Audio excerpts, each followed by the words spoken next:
Chanakya news India और मैं हूं आपके साथ तापुशी। राहुल गांधी दिल्ली के सब्जी मंडी बाजार पहुंचे। कहा 40 का लहसुन 400 में बिक रहा, जनता महंगाई से परेशान, सरकार कुंभकर्ण जैसे सो रहा है। कांग्रेस सांसद और लोकसभा में विपक्ष के नेता राहुल गांधी दिल्ली की सब्जी मंडी पहुंचे। इसका वीडियो उन्होंने मंगलवार सुबह शेयर किया। सब्जी मंडी में राहुल कुछ महिलाओं से बात करते नजर आए। उन्होंने केंद्र की नीतियों की आलोचना की। वहीं राहुल ने कहा लहसुन की कीमत 40 रुपए से 400 रुपए पहुंच गई है, जनता महंगाई से परेशान है, केंद्र सरकार कुंभकर्ण की नींद सो रही है। राहुल ने आगे कहा आम जनता को अपनी रोजमर्रा की जरूरतों का पूरा करने के लिए छोटे छोटे सामानों पर समझौता करना पड़ रहा है। इस पर राहुल के साथ खड़ी एक महिला ने कहा सोना सस्ता हो गया लेकिन लहसुन महंगा है। कांग्रेस बोली मानवाधिकार आयोग में नियुक्तियां पहले से तय थी, सरकार ने ना तो बातचीत की न राय सुनाई। राहुल और खड़गे ने असहमति जताई थी। राष्ट्रपति द्रौपदी मुर्मू ने सुप्रीम कोर्ट के पूर्व जस्टिस बी रामासुब्रमण्यम को सोमवार को राष्ट्रीय मानवाधिकार आयोग अध्यक्ष नियुक्त किया। अब कांग्रेस ने उनकी नियुक्ति पर सवाल उठाए हैं।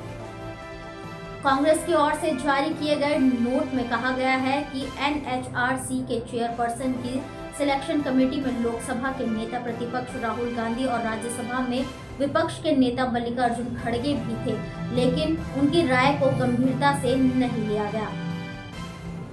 कांग्रेस ने कहा कि चयन समिति की बैठक बुधवार को होती, लेकिन यह पहले से निर्धारित एक्सरसाइज थी। इसमें एक दूसरे की सहमति लेने की परंपरा को नजरअंदाज कर दिया गया। ऐसे मामलों में यह आवश्यक होता है। यह निष्पक्षता के प्रिंसिपल को कमजोर करता है, जो चयन समिति की विश्वसनीयता के लिए महत्वपूर्ण है। सभी की राय लेने, विचार करने को बढ़ावा देने के बजाय समिति ने बहुमत पर भरोसा किया। इस मीटिंग में कई वाजिब चिंताएं उठाई गई थी, लेकिन उसे दरकिनार कर दिया गया। Kolkata rape murder forensic report से आया ट्विस्ट। जिस गद्दे पर ट्रेनी डॉक्टर का शव था, उस पर संघर्ष के सबूत नहीं। कोलकाता के आरजीकर मेडिकल कॉलेज हॉस्पिटल में ट्रेनी डॉक्टर से रेप मर्डर केस में central forensic science laboratory CFSL की एक रिपोर्ट सामने आई है, जिसमें कई सनसनीखेज खुलासे हैं। 12 पेज की रिपोर्ट में कहा गया है कि सेमिनार रूम में ऐसा कोई सबूत नहीं मिला जिससे पता चले कि वहां पीड़ित से रेप के बाद हत्या की गई है।